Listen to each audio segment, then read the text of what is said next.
So some of you thought I would go crazy looking at Spectrum, right? I know this because many of you expressed deep concern. I actually find it pretty quirky as I get used to who everyone is and how they like to post. Pretty funny because if I look at someone's name, I pretty much already know what kind of stance they're going to take on a particular subject. So I guess what I'm trying to say is I've allowed myself to become part of Spectrum, right? I can now navigate it with comfort, but it has taken me quite a long time. It's a bit like smoking, really, where you take your first cigarette and you're like, ugh, disgusting. Then you get addicted. So here we go. Hello, YouTubers. This is Noobifier. I started this new playlist called Community Concerns because I have more free time to research. If you missed past week installments, there's a playlist, and you can start it much like a podcast when you're stuck in traffic or weeding the lawn. Consider bookmarking it and checking in every once in a while to get caught up to date. And if you have fun, please do me a favor and share it with a friend or orgmate because they do take a bit of time, but the time isn't wasted. Today is 2/22/22, the 22nd of February. I try to do these on Tuesdays and I try to choose threads that are well presented and have a good banter back and forth. And as always, it's up to you to comment with your comments here in the comments to let me know how I can tweak this new weekly segment. Gray 6 is highlighted a couple times this week. They made an observation about how elements of the PU have been constructed so far, the number of landing pads in major areas, the number of terminals available in major areas, and this would seem to indicate that developers may know or that they are building expecting that massively multiplayer was never possible. Gray 6 quoted a post from Jerry L. that asked, if we're supposed to be in a game universe with tens of thousands of players all over, why is it that major stations have fewer than 20 platforms? Why are mining facilities down to 2 pads and have 1 terminal? They're worried that the developers might be holding back information about server meshing and the game in general. And I would like to counter this answer very quickly right now by saying that these platforms are actually being added right now. The developers have even begun to add infrastructure to the Lagrange point stations, but the question is still valid, right? Why didn't they account for this in the beginning? Can New Babbage Interstellar really support hundreds of players, even with any future expansion? Despite adding more now, the developers are still not adding anywhere near the numbers that we would need to see to fit with the final vision that Chris had pitched. Oraka said not to worry because this is likely the next thing that's going to be worked on once the Moist Eyeball Tech version 4 and Eyebrow Tech version 4 are added. Right?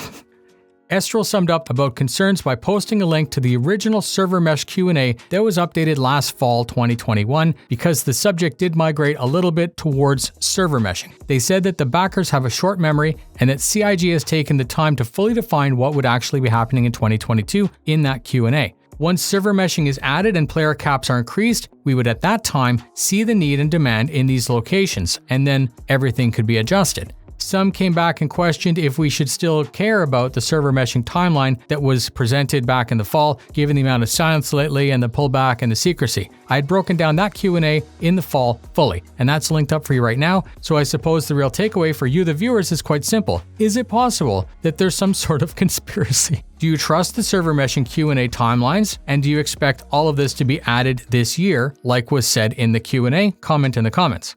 Next, Prometheus asked, is the flight model final? As in, is that it for the development of the flight model, as both in or out of atmosphere feel identical and that they are specifically disappointed? We know that the plan is to have the flight model locked down before the release of Squadron 42. I made a video about this all the way back in, I think, 2017, telling viewers not to expect Squadron 42 to release on time, and I used the flight model as the justification. Orac said it best that nothing is ever going to be final because we're still in pre-alpha and we're still quite a ways away. Others suggested that the OP try flying in decoupled to see the effects of the planet on the flight model, but between you and I, that was a little bit of a silly way of answering the OP, as all that would prove is that gravity is working, so thanks tips, that wasn't really the question. Technomag said that they believe it is final. They went on to say that we are so close to the release of Squadron 42 at the end of 2020. This was a funny joke, but it's also a reminder of some of the transparency issues that we're experiencing right now. Most agreed that when Squadron launches, the flight model would have to be final. Varen said that the flight model still needs so much work, and the fact that we're in year 10 with something as core as the flight model still in flux is a massive cause of concern for them. Jarrus said simply that everyone is wasting their time. The people over the past 10 years years have spent hundreds or thousands of collective man-hours evaluating, describing, and debating the issues associated with the flight in Star Citizen. All of that has fallen upon deaf ears.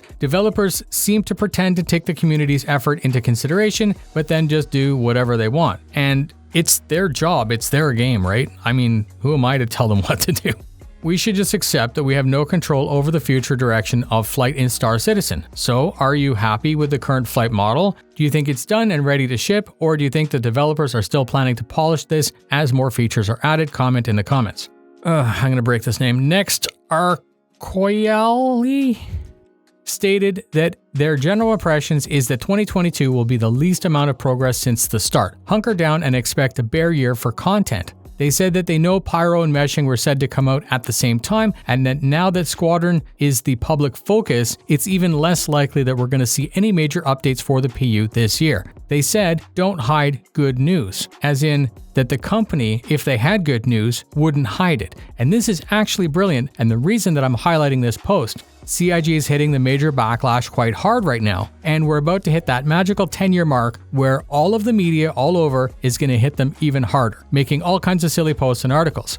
In the past, they may have falsified timelines and hyped up a little bit to calm stuff down. This backfires all the time and will only work for so long. It would certainly not work this time with the roadmap pullback and all of the other negatives. So they said, if there was something concrete that was positive around the corner, CIG would have used it already to calm things down. There was some truly respectful discussion back and forth where some suggested that this level of speculation is just that, more noise from Spectrum. Gray6 posted a photo of a block of text that I initially ignored, but when I read it again, it was actually pretty interesting. It basically said that they believe that the game is in its full form and has been released since 2017, a soft launch with patch 3.0. They went on to suggest that what we're seeing now is the actual intended development, and CIG has just never acknowledged it. CIG's plan is to patch and buff the current code, adding parts here and there, but there will never be a big release, and there will never be a magic Jesus patch that sorts everything out. That sounds really negative, but I found that perspective to be quite interesting. Chris himself said in the past that if you were to take all of what Star Citizen was, that would be more than any game that's ever been released. That statement was over 3 years ago, so perhaps he actually believes that this is currently fine